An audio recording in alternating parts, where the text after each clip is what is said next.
Hello, I'm Barbara Lohman, Board President of the Coastside Land Trust. We're so glad you could join us for our free community webinar series. At the Coastside Land Trust, we're dedicated to protecting the open spaces that define our coastline, from Half Moon Bay to Montara, so they remain preserved for future generations. We focus on safeguarding scenic bluffs, stream corridors, and agricultural lands through land protection, conservation easements, and restoration projects. Our work also supports local landowners, conservation funding, and community education. Most importantly, our community is at the heart of all we do. Whether you donate, volunteer, or spread the word, your support helps protect the land we all love. Thank you again for joining us here today. Now I'll pass it over to Kate Dickey, our social media coordinator, to introduce today's presenters. Kate? Thanks, Barbara. And thank you all for joining us for our free community webinar series. Our goal here is to bring people together for diversity of environmental perspectives to help you all and all of us can better understand the world and our role in caring for it, both locally and globally. Before we begin, just a couple of quick reminders. For those of you who have done this before, you'll remember that we're just asking you to type questions into the Q&A section rather than the chat. And we'll have a formal Q&A session at the end where we'll ask our presenters as many of these questions as time allows. And today we're really excited to welcome you to the coastal prairies, the redwoods beneath your feet, with Cleopatra Tuday and Mel Preston. Cleopatra has worked along the San Francisco Peninsula and the Greater Bay Area for over 10 years, taking an interest in natural landscapes and the people, plants, and animals in them. She's worked for nonprofits and local government, partnering with public and working lands on managing coastal California landscapes. Now, Cleopatra is a biologist with SWCA Environmental Consultants, continuing where she wears many hats as the associate project biologist, from habitat restoration and wetland ecology to environmental permitting and compliance, and has been a self-described fan of grasslands since her university days at UC Santa Cruz, and continues her work in these diverse and fascinating habitats, including our coastal trail extension, or Wavecrest Coastal Trail Extension, in which she's been very huge part of that. Mel Preston is an ecologist and science communicator who worked with several organizations such as Point Blue Conservation Science and the California Audubon Conservation Ranching Program. While they now live in northern New Mexico, they spent 7 years as the on-site ecologist at Tomcat Ranch in Pescadero, which inspired their love of coastal prairies and grassland birds.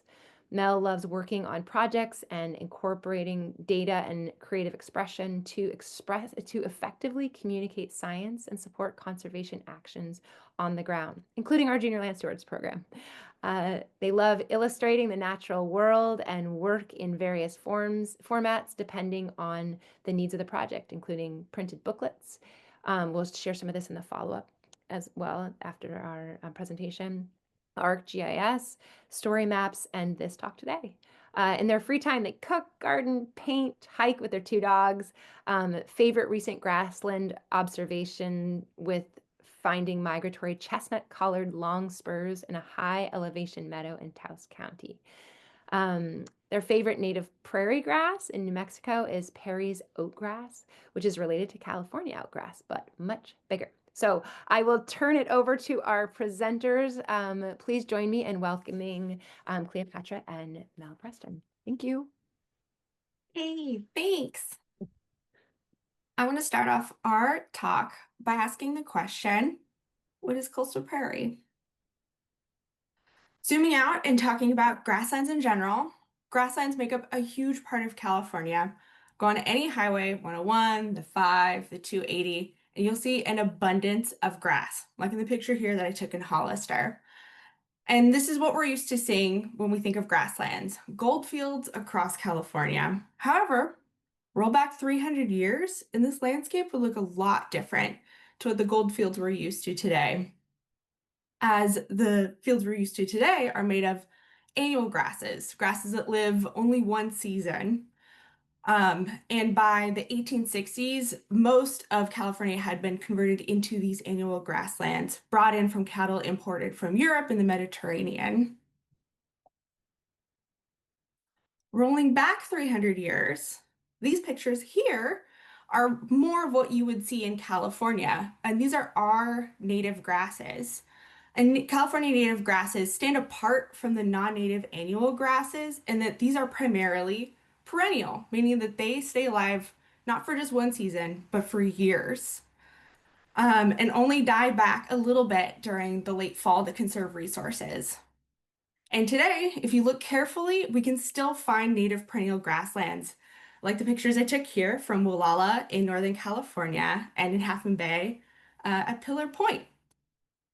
But what's the difference between kind of these umbrella native California grasses and coastal prairie?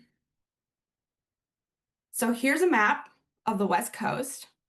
And in California, especially coastal California, we have the Mediterranean climate.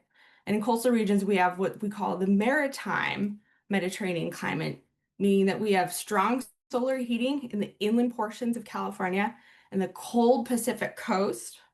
And the Pacific Ocean creates a cool, moist marine layer. And the pressure difference between the interior portions of California and the ocean drags in that cool marine layer onto our coast, blanketing our coastal areas with fog, which we know well.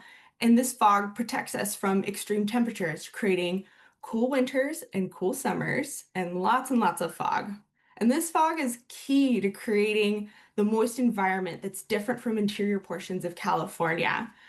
And we get rain from fall to spring, but for the coast and for the plants, the additional precipitation from the fog can provide up to 50% of their moisture. And that's really why we have redwoods on the coast and not in interior portions of California. And that's also why we have coastal prairie. So coastal prairie is kind of what I like to call a forest in miniature. Because of these perennial grasses, you kind of end up with a very small forest where you have a upper canopy and an understory. And these are much more different than what we would see in annual grasslands. So we have an awesome picture here of California oak grass, which is this huge bunch grass that's native to California, which dominates coastal prairie ecosystems, versus a tiny little annual grass, which is kind of what we're used to when we see these gold fields. And so here's some pictures of our perennial bunch grasses, where we've got this big grass. And so I like to describe these as redwood trees, but upside down. Here's a display at the Oakland Museum provided by the California Native Plant Society of East Bay, where we have California oak grass. And this plant, when you're looking at it from the ground, you're only really seeing, the top 6 inches of this plant. But this plant grows down up to 20 feet down into the ground. And so this is really a huge plant, even though what we're seeing is only a small portion. And because these plants grow for multiple years, they grow old and they grow big, and their strong fibrous roots create a lumpy landscape filled with microhabitats. And when I come across these, I love to call these ankle breakers because they're so big and they cling onto that soil. You kind of like have to watch your step as you're walking. And so these grasses set a foundation for hundreds of unique species of wildflowers, insects, birds, and other life, and provide abundant resources like food and fiber that has been used by indigenous peoples and people of today for tens of thousands of years. So here's an awesome example of checker mallow. We have beach strawberry and sky lupin. I wanted to introduce you to some of our foundational species. So one of my favorites is California oatgrass, which is very similar to Mel's favorite.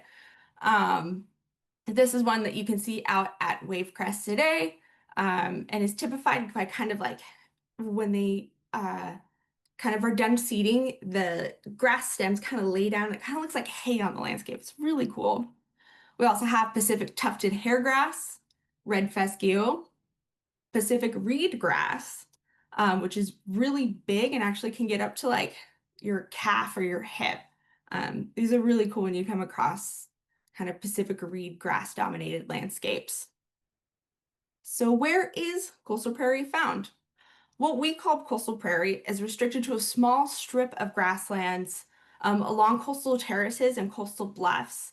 And they can be found on the interior side, the exterior side of the Coast Ranges, facing the Pacific Ocean in central and northern California, from Del Norte all the way down to San Luis Obispo County. This also happens to be where we build our coastal cities. So there's a little bit of competition between coastal prairie and humans. And at Wavecrest, you can find some recovering coastal prairie. Although Wavecrest is known best for its stellar birding, that also has a beautiful, diverse array of plant habitats, including coastal scrub, Monterey cypress, eucalyptus. Both are not really supposed to be there, but they're there. Coastal bluff scrub, non-native annual grasses, seasonal wetlands, and riparian. And within the coastal scrub and the non-native annual grasses, we can find small fragmented patches of coastal prairie consisting mostly of California oatgrass. And although they've been impacted by a long history of agriculture, they're slowly coming back. So it's really cool to go out. And if you walk the coastal trail and you look carefully, you can see those ankle breakers, those lumpy little bits of landscape where we have California oatgrass. And these provide perfect little cushions for some really cool plants. So why care about coastal prairie? For me, as a plant-focused ecologist, I love that coastal prairies create a foundation for wildflowers. This is just like a small sample of wildflowers that you can find in coastal prairie. And although they're beautiful, they're also important for pollinators, their food, their fiber, their medicine, their dyes. And these flowers can be found year-round, especially in late fall, which is very important for pollinators like monarchs who rely on them for their when they come to overwinter. And then also, 90% of our rare plants grow in grasslands, and coastal prairies are no exception. They host a plethora of California endemic species, meaning they grow nowhere else in the world but in California. And a lot of these are kind of what I would call in the grass's understory, for kind of likening them to forests, as they're really short and can be easily outcompeted by tall annual grasses and weeds and trees and shrubs. So here's a very small sample of some of the rare plants that you can find in coastal prairie. At Wavecrest, we have Corsus popcorn flower, which you can see on the left. They're very small. They love to live in these little pockets in between California oatgrass. And if you go hike in early spring, that's when you can find them at Wavecrest. But we also have harlequin lotus. We have perennial goldfield and Roseleptis siphon, which is a really cool species because it lives in one spot in coastal California and nowhere else in the entire world. And now I'm going to hand over the presentation to Mel, who's going to talk about why coastal prairie is critical for wildlife. Thanks, Cleo. I'm going to start off with a really cool illustration that Cleo made of coastal prairie to talk about some of the special adaptations that grassland wildlife have. And a lot of times when we think about grassland wildlife, we don't necessarily associate the San Mateo coast with grassland wildlife, but it's actually a really important place for grassland wildlife, and they live in those coastal prairies that Cleo just described so well. And so some of these species are in this image. So we have the Thule elk, we have a soaring raptor, which could be a golden eagle or it could be another kind of grassland raptor. And then we have a little snake in the corner that I'm going to call that a San Francisco garter snake. And Cleo is going to talk about that more in a little bit. And then we have a little bird in a circle, in the green circle. And that bird, I'm going to call that a grasshopper sparrow because they are one of the most common grassland birds that nest on our coast side, which is really cool. And we're going to talk more about them. And so Grasshopper sparrows and other grassland birds that breed in coastal prairies, they mostly nest on the ground, which, as you can imagine, that's quite a difficult thing to do. And they nest in those bunch grasses and that Cleo was talking about, how they form those microhabitats. A lot of times you'll see, if you're lucky enough to find a grassland bird nest on the ground, they're extremely hidden and really hard to find. But if you do find one, it'll often be tucked at the base of a bunch grass or a little piece of structure in that microhabitat. And then they build even like a tunnel over it to protect it from any prying eyes so that you really can't find it. And so these ground nesting birds, they need really good visibility over the landscape because their defense is that if it's all a treeless plain, they can kind of pop up on a little thistle or a little coyote brush that's scattered in the landscape, and they can look for predators and protect their nest that way. And other, not just grassland birds, but also mammals are similar in that they use the ground instead of any, because that's what's available in a grassland. And so, for instance, badgers make their burrows in the grassland, and they forage with burrows by digging burrows, but they also reproduce in burrows. And so that good visibility is really important. Next slide. And what can happen if you get a lot of trees and shrubs encroaching into a grassland for your grassland wildlife that need that open visibility and they're using the ground to nest or burrow, their visibility becomes really reduced because there's trees and shrubs blocking them. And so they can't see out over the landscape. And this also, the woody vegetation provides a lot of cover and perches for more predators. And so it just isn't a good situation for grassland wildlife. And you can get skunks and raccoons and house cats and scrub jays and all kinds of predator species that can come in from these forested habitats and predate grassland birds and other wildlife. Next slide. So we're going to celebrate raptors for a moment. That's one of the species that, or one of the types of birds that Wavecrest is pretty famous for, are all of their grassland raptors. And so we have a little montage here. We have burrowing owl, American kestrel, barn owl, and then on the bottom right, there's a harrier. In the middle is a white-tailed kite, and then on the far bottom left is a short-eared owl. Burrowing owls have not been documented at Wavecrest, I don't believe, but they are on the coast side in the winter. And that guy was captured on a game camera that was put out by a scientist doing a study for the Mid-Peninsula Regional Open Space District on badgers and burrowing owls. And so burrowing owls actually use badger burrows in the winter, which is really cool. And several of these other photos were taken at Wavecrest. And I highly recommend going to the eBird hotspot there because, and looking at the media, because there's some really, really cool pictures that people have taken at Wavecrest. Next slide. So raptors at Wavecrest are primarily, and other coastal grasslands all over San Mateo County, are primarily feeding on voles. And voles, that's in the bottom right corner, you can see the picture of the vole. It looks a lot like a mouse and people mistake them for mice, but they're a little bit different. They're specialized to live in grasslands, and they make these tunnels through the grass that you'll probably have seen if you've walked at Wavecrest or other grasslands on the coast. You can see their little tunnels that lead through the grasses, and then they will have little burrows or little dens at the end of those where they cache seeds and they reproduce in there. And so that makes them a really good prey base for grassland specialist raptors like this barn owl. And I loved this montage of the barn owl catching something on the ground that I'm calling it a vole. I think it's probably a vole. And then it takes it to that cypress tree. In the bottom left corner, you can see that it's taking something up to that tree. And I was out earlier this spring and we found a barn owl nest, and it had a whole bunch of pellets at the base and a bunch of skulls. And so that skull there is a vole skull. So the raptors at Wavecrest are, a lot of their prey base is going to be these voles. And one thing that when we talk about shrub encroachment, which we're going to get into even more later, when you do get shrubs really coming into the grassland, it changes your prey base because you'll get more rabbits and other types of prey that prefer shrub cover over grassland cover.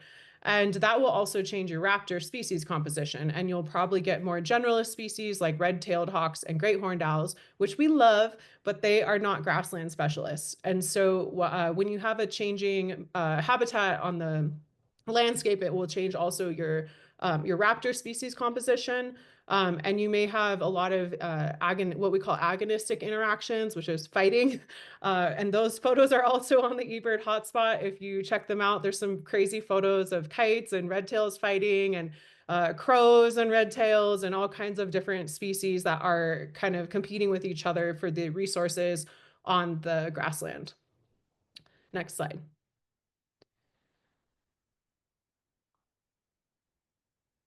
A lot of people might not realize how many grassland birds actually occur on the coast side, and a lot of them are of conservation importance. And so we probably have heard the news that that birds in general are not doing great, and in particular, grassland birds across North America have been estimated to have lost 53% of their population in 50 years. And that's the steepest decline of any group of birds in North America. It's really serious. And so wave crest and the San Mateo coast and all these coastal prairie landscapes along the coast of California, they are providing crucial habitat for grassland birds. And that's not just important for our local patches that we love, but it's important when you consider the plight of grassland birds in general in North America. And so some of the species that are at the San Mateo coast, there's northern harrier in that upper left corner, and loggerhead shrike in the upper right corner. And loggerhead shrikes, I've heard, used to be much more common in the winter on the San Mateo coast, and now you're really lucky to find one in the winter. Burrowing owls, which we've talked a little bit about, they can winter on the San Mateo coast, and short-eared owl. And then the bottom two, those boring brown birds on the bottom. The left-hand one is the Bryant savanna sparrow, which is a special subspecies of savanna sparrow that loves the San Mateo coast. And the bottom right is a grasshopper sparrow, which, as we mentioned before, they're also a California bird species of special concern, and they're breeding in the grasslands here. And both of those are ground nesters. And so next slide.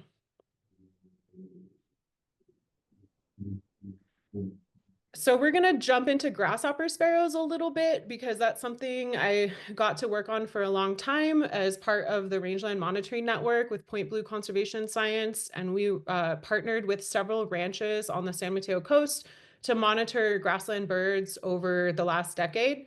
And when we began our work in 2011 to 2014, we had several year window of when we started at these different ranches.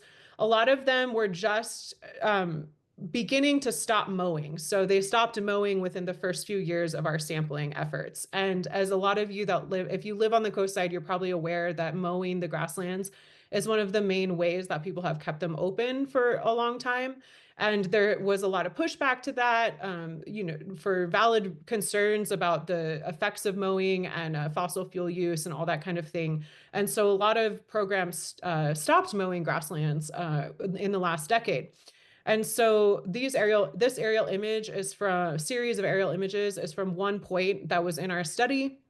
And you can see the progression from 2011 when they had just mowed, and then they stopped mowing. And so in 2018 and 2024, you see this increase in coyote brush.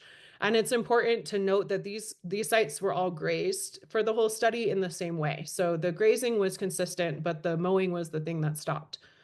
And next slide, please.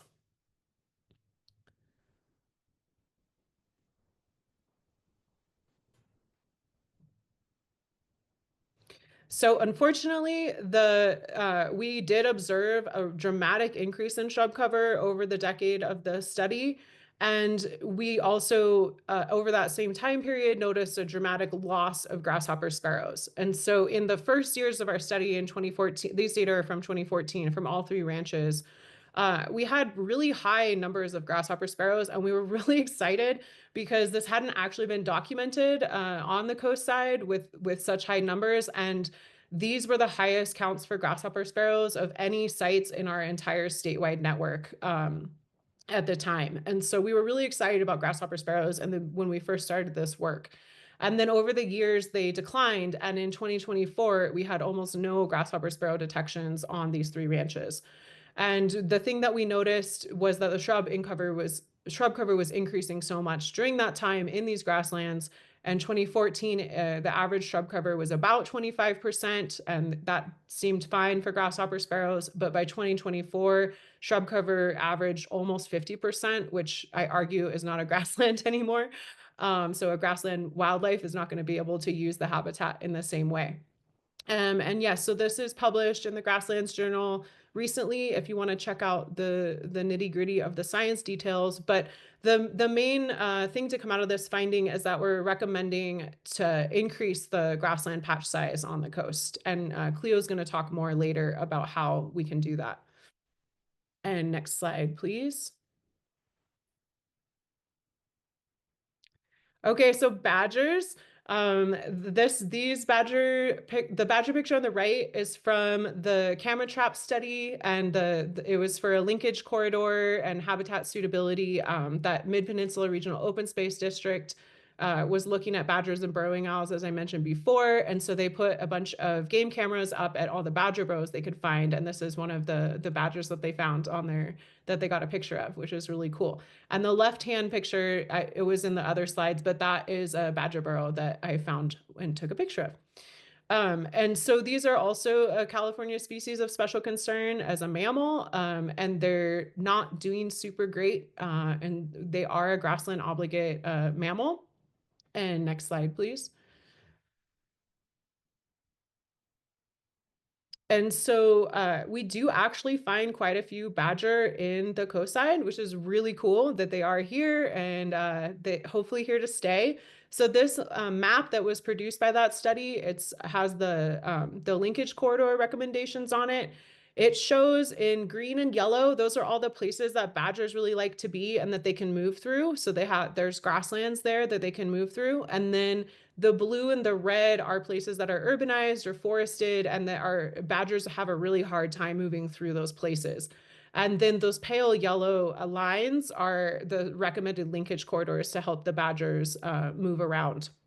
And so as you can see, the coastside, like kind of between 84 and 92, you can see that there's like some pretty big patches of green. That's good badger habitat. So the badger population on the coastside, there are a lot of badger out here. However, they are having a lot of trouble mixing with the interior badger populations because the grasslands are not connected enough. And so their population is actually inbred. And so that's one of the recommendations that come out of this report, is to help link them up to the interior grasslands. And what we need for that is to have these open and connected grasslands.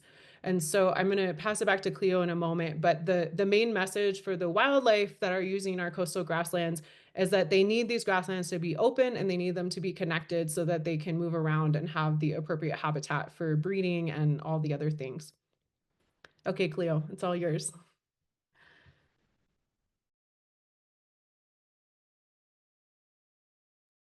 Okay, so on top of grasslands being important for pollinators, birds, and mammals, grasslands are also really important for amphibians and reptiles.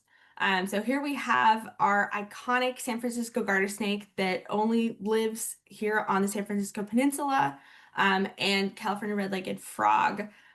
Both of these are protected species. Both of them have been seeing serious declines in their populations, and both of them really need grasslands to survive.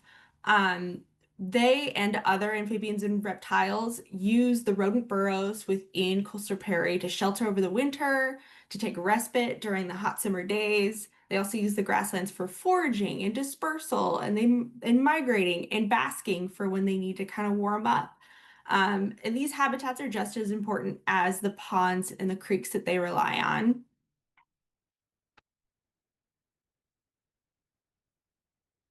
And grasslands are also important. Is my slide going to go? There we go. Another benefit of coastal grasslands are as natural fire breaks, and I'll let Mel talk about it a little bit. Thanks. So This picture is at the very beginning of the CZU complex in 2020, which I'm sure a lot of folks remember. And I was actually soil sampling on Tomcat Ranch that day with a bunch of people, and as we watched it blow up. And so this picture is from Tomcat Ranch looking toward the fire. And it's a really good illustration of a natural fire break. So there is kind of a lot of coyote brush in the pasture right in front of us in the foreground.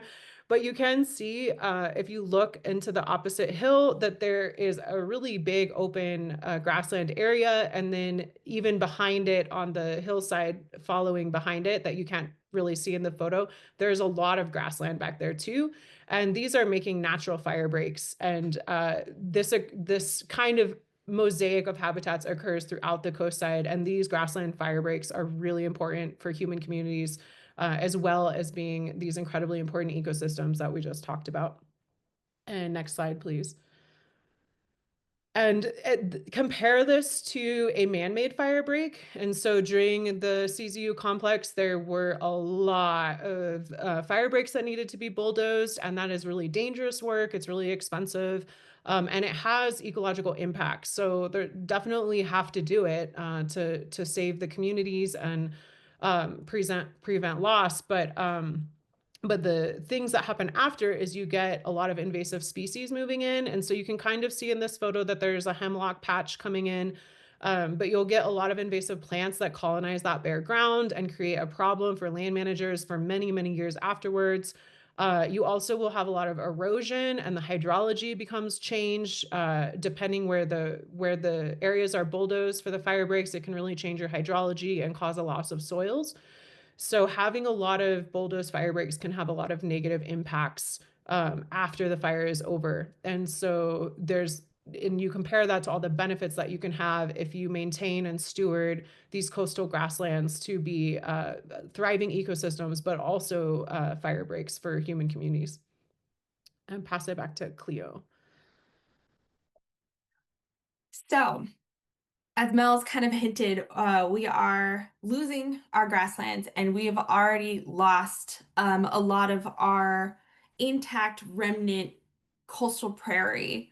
And coastal prairie and other California bunch grass ecosystems are probably some of the most endangered ecosystems in the continental US.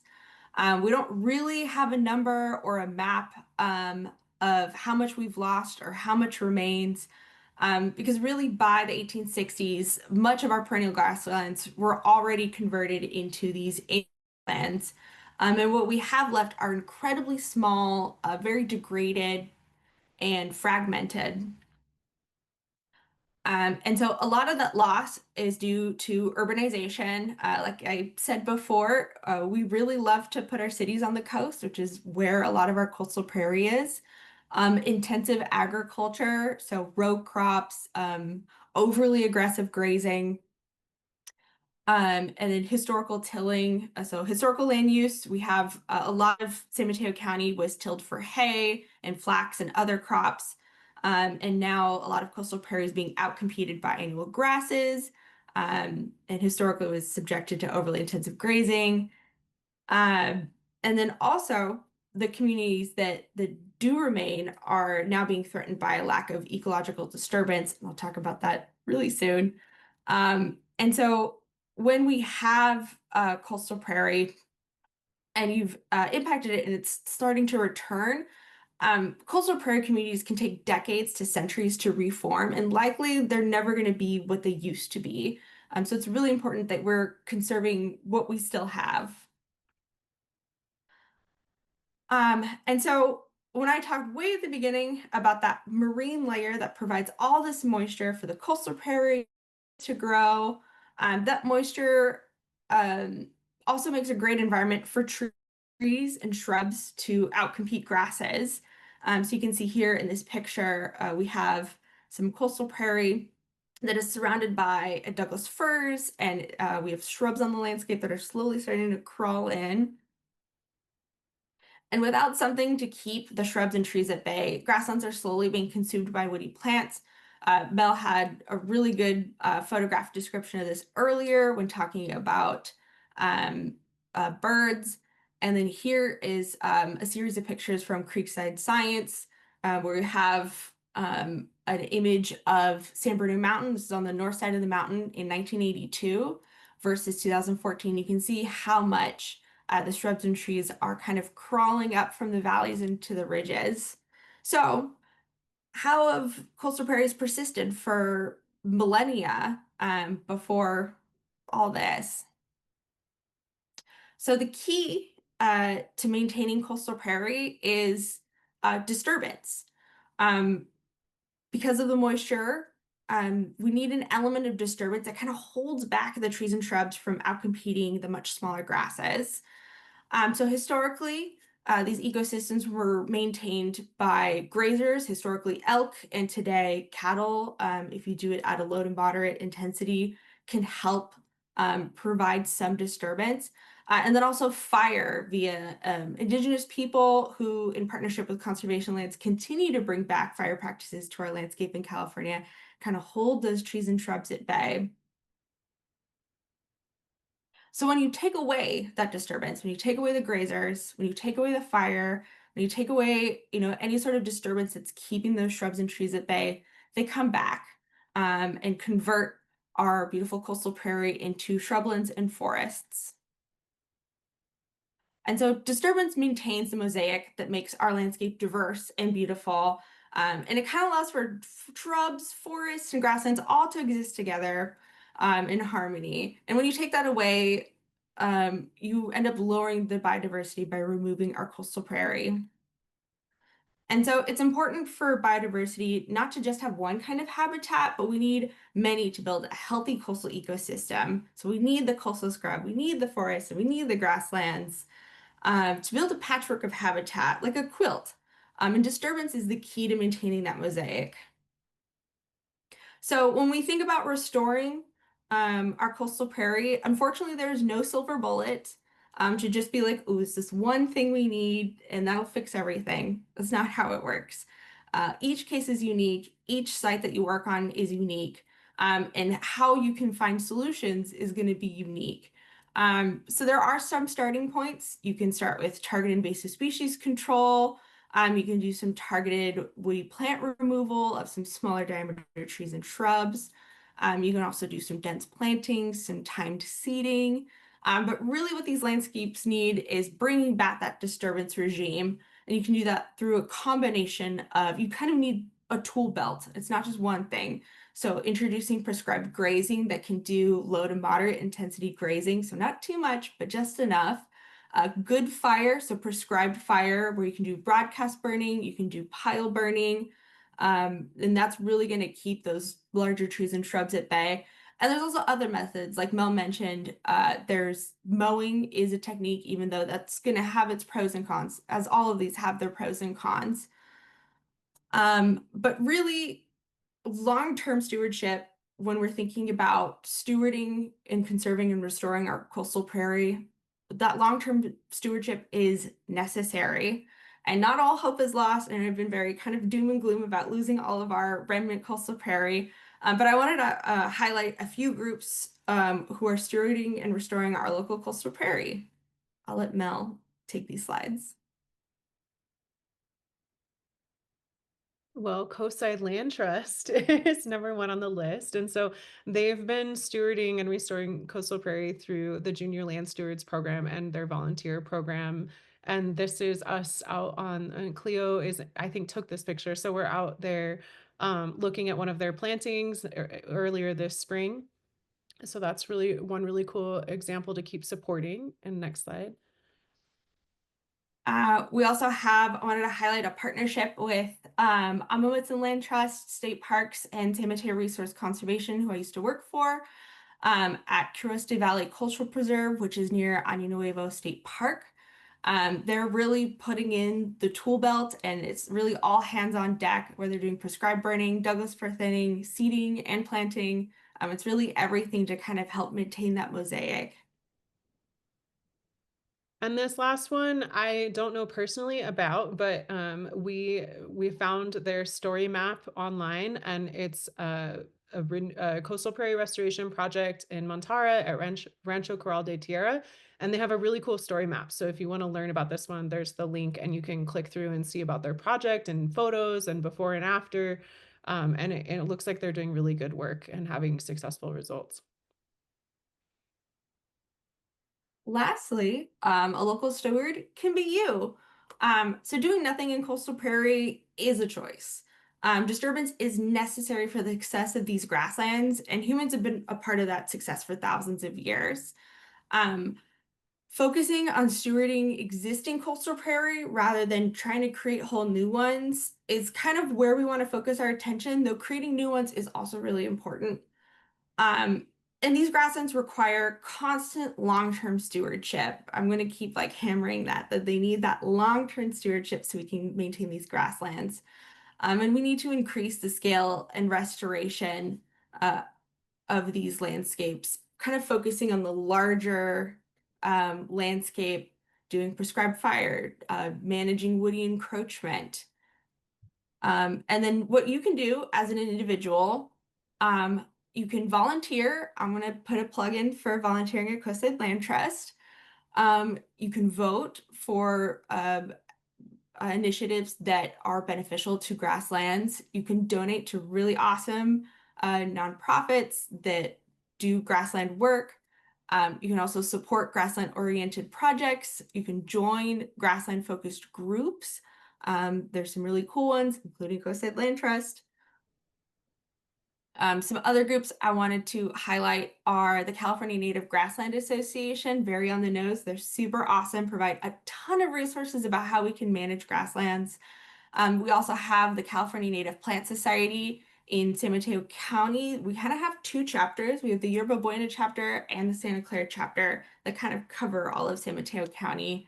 I also wanted to highlight a couple of books if you're kind of be like, ooh, okay, Coastal Prairie is kind of cool. I want to learn more. A Natural History of California by Alan Schoenherr is a really good primer of just California in general. They do talk about grasslands, but just a little bit.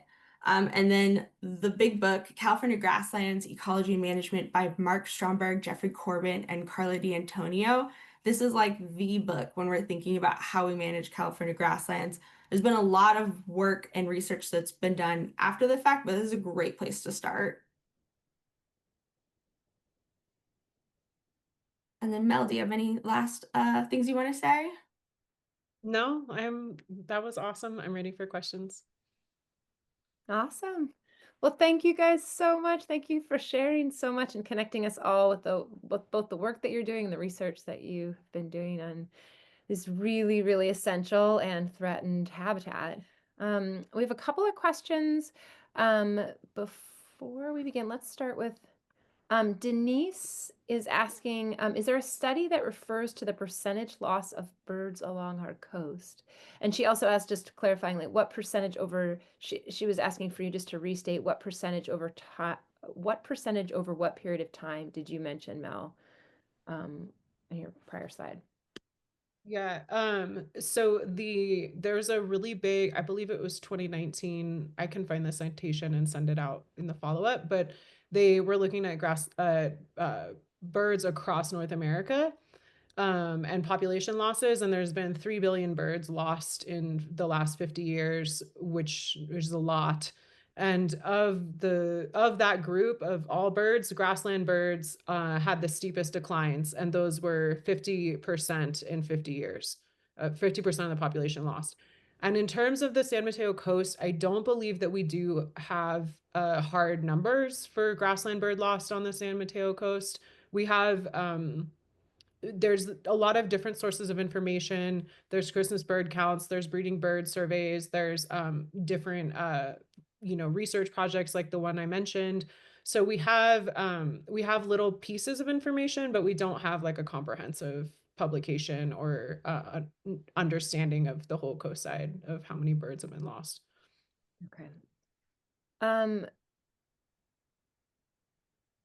So couple of things as you're mentioning when you were talking, I had someone write in actually just to say, just a reminder of all the work that the Coastside Land Trust has been doing with the stewardship team, the work that they've been doing, and huge thank you to the San Mateo County Bird Alliance, because they have been helping to develop that stewardship plan with Coastside Land Trust. So kind of that, both of those pieces. And that speaks to actually a number of comments that are coming in about the restoration that's being done at Wavecrest right now, incorporating both the flora and fauna of that area. Also, Sharon wanted to share, not a question, but she said in Pacifica, Maury Point, the GDNRA is restoring the coastal prairie in that area.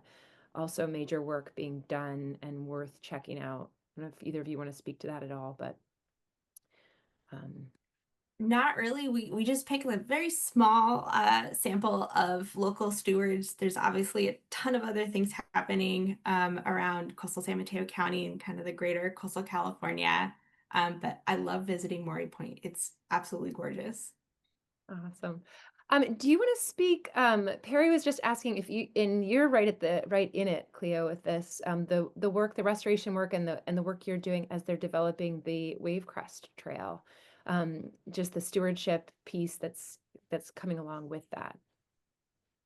Yeah, so some of the restoration that's planned for the coastal trail, one of the pieces that I'm more involved with is kind of doing a little bit of restoration for Corse's popcorn flower, which is the rare plant that grows at Coastside Land Trust's Wavecrest property. We're kind of doing a few different techniques. One of them, as you might see, as we're restoring and kind of decommissioning the social trails that are kind of threatening our bluffs, we're kind of making those really messy and really just like kind of tearing up the trail. And what that's doing is creating a lot of microhabitat. And then what we're also doing in areas where we might be impacting Corse's popcorn flower, we've taken that soil and we've put it in these decommissioned social trails, basically transferring the seed bank of Corse's popcorn flower, which is an annual species, to an area where we're creating new habitat. And this is on top of seed collections that we're doing. And then we're also doing some seeding, just got done out at the trails. I've yet to see them, but I'm really stoked to go check out and see how that did. Awesome. I don't know that you necessarily know the answer to this, but B is asking, does the SFPUC, so the San Francisco Public Utilities, do they manage the grasslands within their watershed?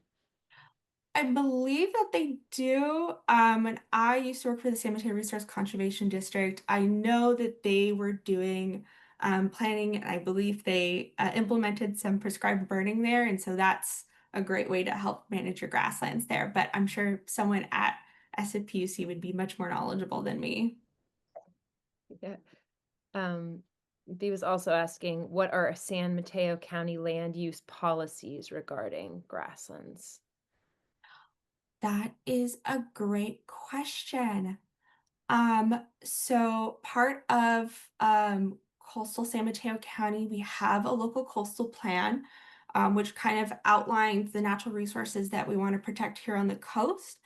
And so certain plant communities are protected under that local coastal plan. I don't have them on the top of my head. I was thinking this is a perfect opportunity for us to link that on the follow-up, because we can give you more information. Awesome. Yes. So I have to warn, it's very lengthy, so it might be a little hard to dig into, but if you can find the natural reading for a resources. couple days. We got you some literature coming out. Yeah. There you go. I do want to jump in with a lot of the grasslands on the San Mateo coast are in ranches, private ranches, and they are grazed, and and a lot of them are also in the Mid-Peninsula Regional Open Space District. Mhm. They have a lot of the coastal grasslands, and a lot of those are grazed. And from a lot of the work that we've done, grazing, as Cleo was saying, if it's a low to moderate intensity, it can be beneficial for maintaining these coastal grasslands, but often needs extra disturbance beyond just grazing. Awesome. All right, lots of accolades, people saying thank you so much for sharing all of this information. And Cleo, people are loving this photo of you hugging the grass. I think you have quite a few people who feel the same way. Oh, awesome. Glad to know I'm not the only one. Yeah, I found a particularly large patch of California oat grass, and I just wanted to show like how big it was. So that was me showing my love to grasslands. Great. Well, thank you all so much for being here. And I hope that for any of you who are seeing this by recording or any of you who are seeing this live, this is really, really important for us to be, I mean, the more we know about the grasslands and the more we know about the work that's being done, and the more we know about how we can interface in that way, the greater we work as community to protect these really important and essential habitats. So please share this video. We'll be sharing in the follow-up. There'll also be just the PDF, so you can just look back at the slides. We'll have some of the resources that you can click to as well. And remember, if you are able to, please, making a donation to the Coastside Land Trust does a number of things. It allows us to continue to do this type of work, where we're getting to connect you with what's happening environmentally, but also allows us to do the work that we're doing to help preserve our local grasslands. So please make a donation if you are able.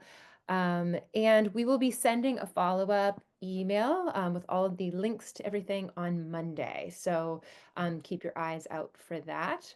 And our next, we have just under a month, we will be also doing, speaking of San Mateo County Bird Alliance, we will be, and that's formerly Sequoia Audubon, for any of you that's a new name.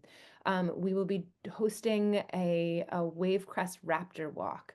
And for any of you who have spent time out there, it's an incredible place to be and to observe with, folks who really know what they're doing, and happy to see these things. And certainly now that we've gotten to talk to Mel and some of these birds that we'll get to see, hopefully you'll get to see with your own eyes. So take a look. We'll put a link to that in the follow-up as well.